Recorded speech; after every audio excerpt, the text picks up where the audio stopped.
Hi, everyone. Meteorologist Joe Chaffee, meteorologistjoechaffee.com, weatherlongisland.com, ssstormchasers.com, and soon nycweathernow.com. Thought we'd give you an update tonight on what Tropical Storm Matthew is doing and also look at the new GFS model run.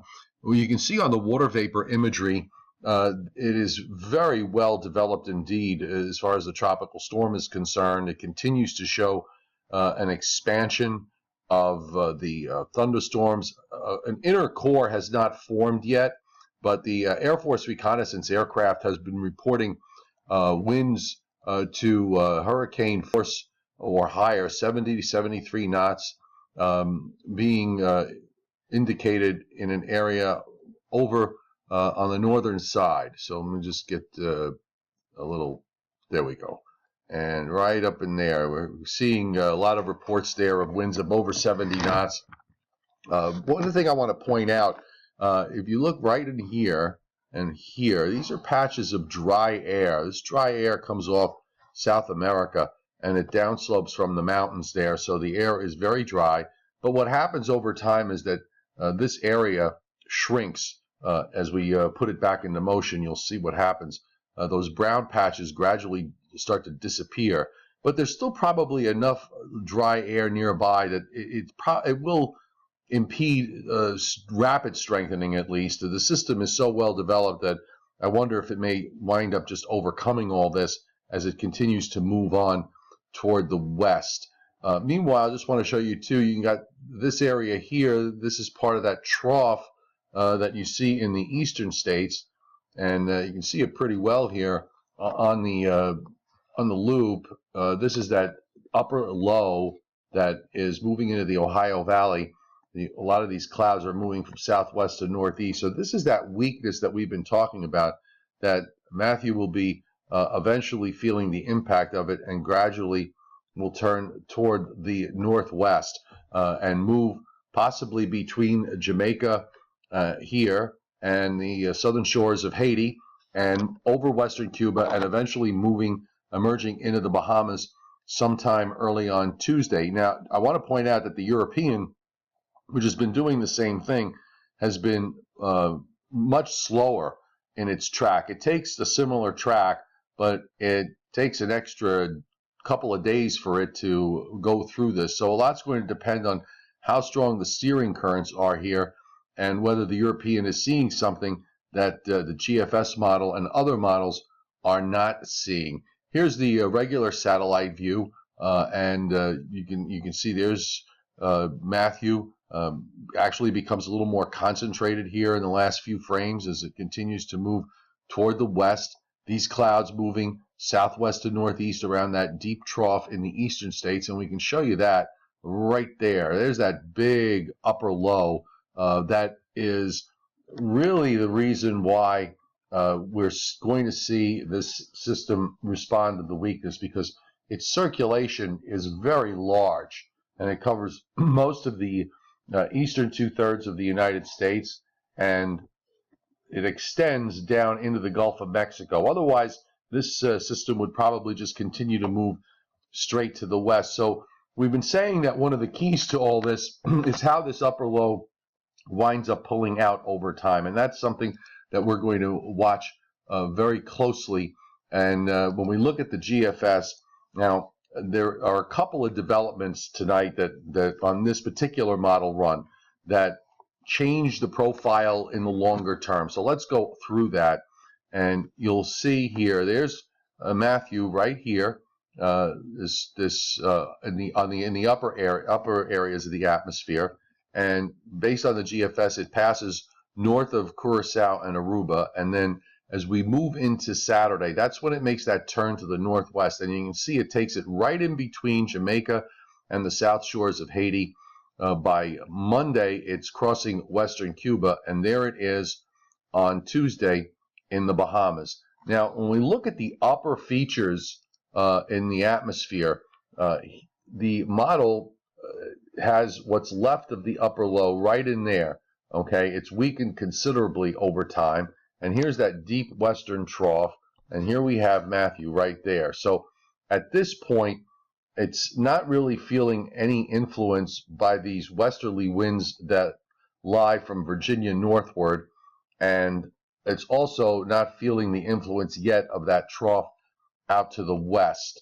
Not in a big way anyway. It may be starting to feel its influence, but one of the big changes in this run is the nature of this upper trough in the west, because instead of lifting up and around, and I want to go back at this point, we'll go back 2 model runs so you can see the difference.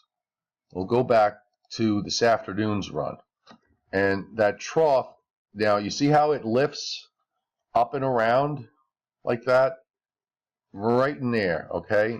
So we have this system just lifting up and around, and what it does is it captured Matthew in its flow and took it just offshore, okay? And there's a bigger view of it. It just took it just offshore, but in reality, when we go to the new run, and we'll just show you also at the run right before this, we'll go back to 18Z. It still has that trough lifting up, okay? So you can see it right there. Here's Matthew. But on this particular run, the timing was a little different. This trough was a little further to the west than in the one we saw before. So Matthew moved up the coast, but it moved up just far enough offshore that it didn't have any serious impact to the coastal cities. But now on the new run, it's a different look. And what we're going to have to wait and see whether this is just something that it's doing now, or is this going to be something that we're going to have to, is going to be a new model trend. Notice that instead of lifting up, it progresses along to the east, and then it doesn't really lift up until it gets closer to the east coast. So Matthew, as a result, here it is. I'll back it up just a little bit. It moves off North Carolina, never really comes on land, gets very close to Cape Hatteras, and then gets ejected to the northeast and out to sea. So this is a possibility. This is another possibility of a track that winds up being offshore. If this trough is too progressive, in other words, it moves along from west to east instead of going negative like we saw on the other runs. I'll just back it up so you can see that's the new run, and here it is 2 runs ago. And let's go, I'll go 4 runs ago. You can see the differences here in the placement of the trough, the timing, the strength, and where Matthew is with respect to all this. On this run from yesterday, Matthew is right on the coast and moved actually just inland of the coast because that trough just swallowed it up. You can see it there. It just basically gets swallowed up by the upper trough as it swings to the northeast. But now when we go to tonight's run, it's a totally different picture. For the same time frame, it looks completely different. So I would just say this. We are in still, we're talking about beyond days 6 and 7. We're still talking here about late next week. So we're talking days 8, 9, and 10. This could very well flip back to what we had. And the important thing is on this particular run is what's going on in the western states, because if we jump back to earlier, there really isn't too much energy into the Pacific Northwest. It's kind of a flat westerly flow. The new run, on the other hand, you can see that it actually has a system coming in here into the Pacific Northwest, and that's the reason why this thing is not lifting up. This system is basically kicking this one along so that Matthew winds up staying well offshore and not having any serious impact on the mid-Atlantic states or the Northeast. So this is the puzzle that we have been handed in the longer term, and I would also emphasize that we may see the European come in and do something totally different because it's been so much slower, so it may have a completely different look as far as the upper air goes.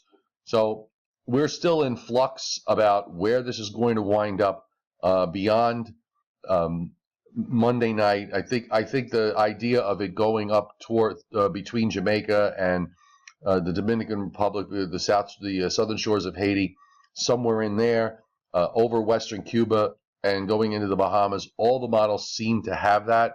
It's what happens beyond that period that is important to us. And at this point, there is nothing here that indicates to me that there's any certainty in one direction or the other. This is a new development with respect to what the models are doing. So we're going to have to see whether that's real or not. So I will update this for you on Thursday and during the day. So we'll have another look at another couple of model runs and see where it takes us. So in the meantime, you've got meteorologistjoechaffee.com, ssstormchasing.com, weatherlongisland.com for all the latest, and we will keep you posted and updated on whatever happens with Tropical Storm Matthew.